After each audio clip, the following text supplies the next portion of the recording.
Olá, você! Em que hora seja que você esteja assistindo a este vídeo, eu quero agradecê-lo por esse momento em que compartilha comigo deste Instante News, edição número 1. Vamos falar hoje sobre Aécio. Aécio número 2. Tem pobre que pensa que tem direito de ser pobre, além de ser pobre, ter direito a fazer e agir e pensar a partir dos seus próprios devaneios.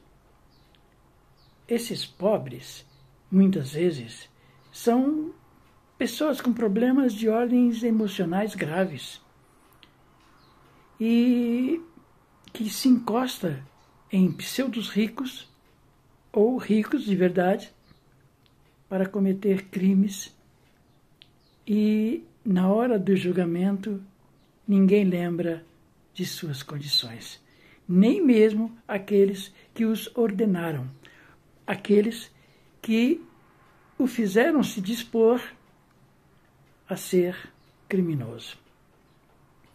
E eu fico pensando aqui comigo, na hora do julgamento, ou melhor, no decorrer do processo, será que os senhores ministros recebem orientações de profissionais da área da psicologia, da psiquiatria, para definir um perfil clínico destes senhores que cometeram o crime no dia 8 de janeiro e que foram julgados e que foram condenados fortemente? Eu quero dizer aqui de antemão que eu sou de esquerda, eu gosto muito do presidente Lula. E eu fico pensando aqui comigo, se não teria que ver e ouvir pessoas da área clínica, médica, da medicina mental, para fazer uma avaliação profunda de antemão de dar uma sentença a essas pessoas, porque eles foram alienados. Eles não sentaram à beira das suas camas de forma consciente e decidiram agir em prol de uma causa pessoal. Não era uma causa pessoal, era uma alienação. Recebiam fomentos diariamente para que se tornassem criminosos. Será que o mandante desse crime, o principal responsável desses crimes, receberão pelo menos 1000 vezes a sentença desse Aécio? Porque se fosse, por acaso, um Aécio número 1, envolvido com várias questões, até de drogas, por exemplo, será que pegaria um mês de detenção? É uma pergunta a se fazer. Por outro lado, o que acontece com aquelas pessoas doentes mentais? Será que esses doentes mentais que estão recebendo penas duras agora aí, mas é para servir como exemplo? Como assim? Servir como exemplo?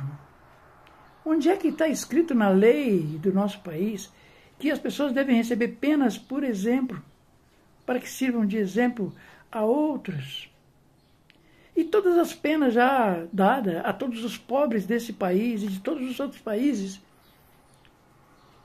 nunca serviram como exemplo para nenhum rico, para nenhum homem homem ou mulher que tenha poder financeiro, que possa pagar bons e grandes e melhores e excelentes advogados e grupos de advogados, escritórios de advogados,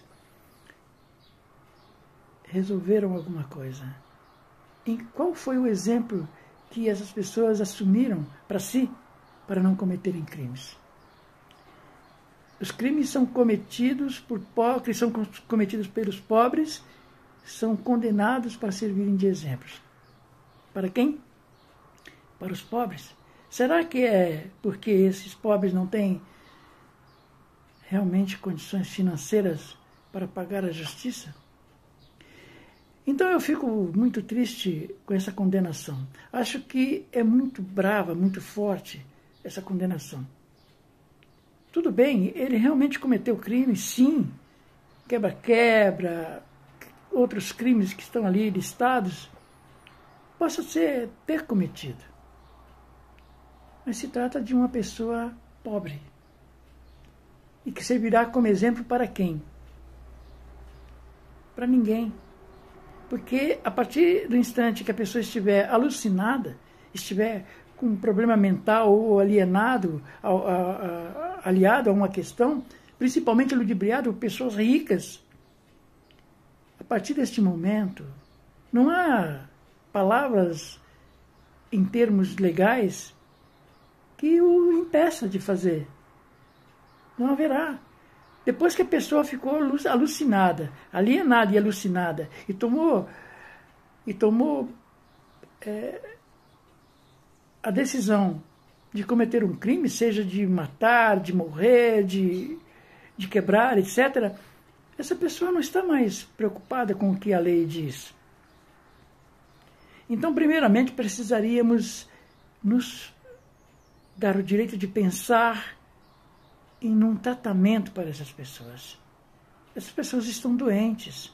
Elas foram adoecidas pelo mandante, foi adoecida por uma equipe de pessoas envolvida em alienar o povo brasileiro a cometerem crimes, como se o fato de estarem associados a essas pessoas, elas nunca iriam pagar por isso.